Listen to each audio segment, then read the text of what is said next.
Today, we're going to talk about Amendments 2 and 3.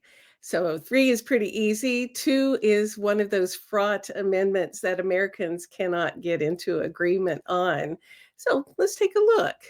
So, Amendment 2 is a well regulated militia being necessary to the security of a free state. The right of the people to keep and bear arms shall not be infringed. So, the Amendment 2 of our Constitution remains an ongoing topic of debate. This is true of its entire history. Since 1791, people have wanted to know exactly what that amendment means and how far it extends. However, it's interesting. The first Supreme Court case about Amendment 2 wasn't until 200 years after the amendment was ratified. America. So, all right, Amendment 2 has two clauses. The first one is called the prefatory clause. It says, a well regulated militia being necessary to the security of a free state. The second clause is the operative clause. That's the right of the people to keep and bear arms shall not be infringed.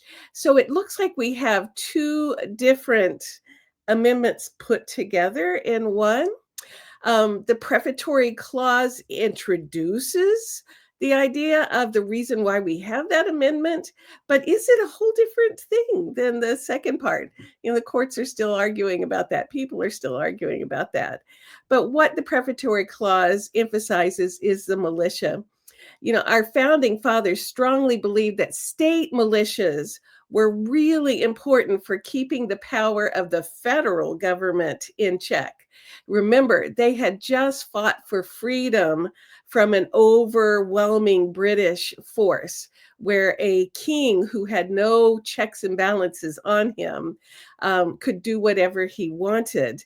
And these people had to fight off a professional army, and so they did that with a militia of people until George Washington stepped in, and created a national government army for that war. But the state militias and the local militias were the root of what happened in our Revolutionary War.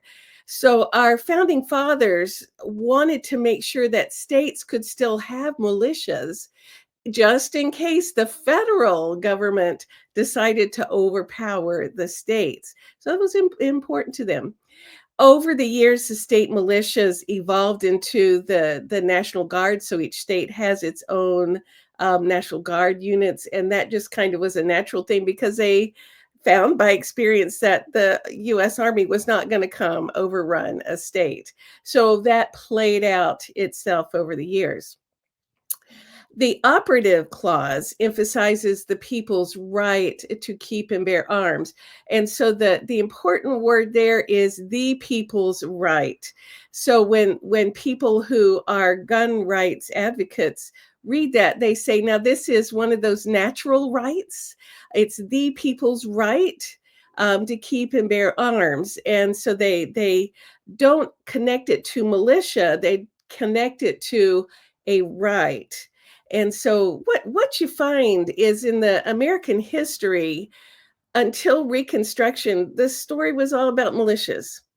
During Reconstruction, after the Civil War, with the Jim Crow era and the Black Codes, where especially in the South, but all over the country, people who were white might have been resenting the freedom and the empowerment of the freed slaves. And so a lot of times you see outbreaks of lynchings. This is uncomfortable to talk about, and actual massacres of Black villages. So oftentimes the freed enslaved people formed their own towns, or on the outskirts of a larger town had their own communities and were being very successful. And so the white people who did not have a good heart sometimes like massacred entire towns. And so we saw that in at least 16 places, probably more.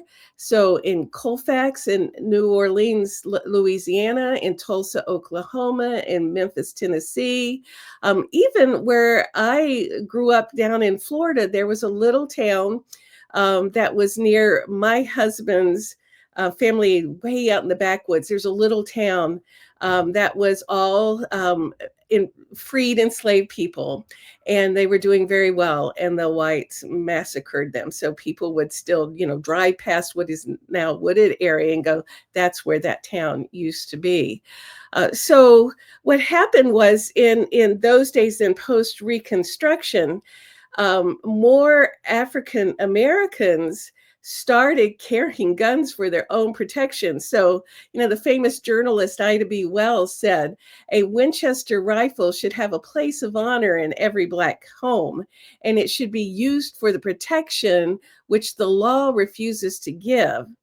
And then, many, many white people also in, the rural areas naturally had guns for hunting and, shooting the foxes when they got into the chicken coop. And also, guns were a way of life in the rural parts of the country.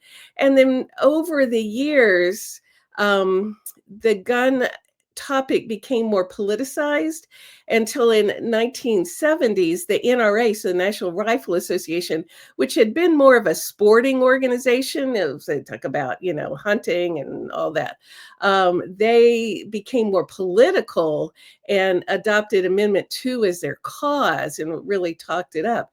So then we have this big topic of we need guns for our safety. It is our right. And then all the things that have happened in the late 1990s and the 2000s with mass shootings.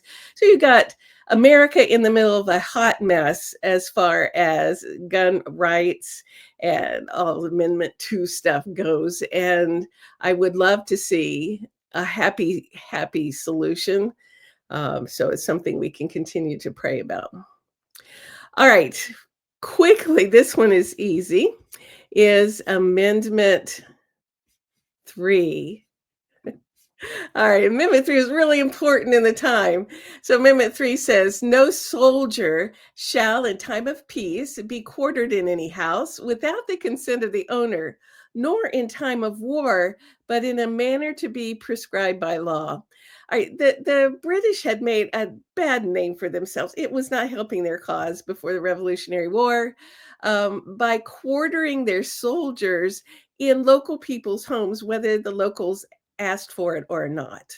So it was like it was a problem in different parts of the country. So for instance, in 1776, there were 16,000 people living in Boston. So a pretty big city for that time. Also, there were 4,000 British soldiers. So it's like, I'm not great at math, a fourth of the population are British soldiers, and many of them are being quartered in Bostonians' houses. You can see where some of the anger at the British is coming. So it wasn't just taxation, it was like, get these people out of my house. So it was so important that it became an amendment to our Constitution so that people did not have soldiers forced into their homes without their permission. All righty, so that wraps that up. And I hope that you're understanding more about the Constitution.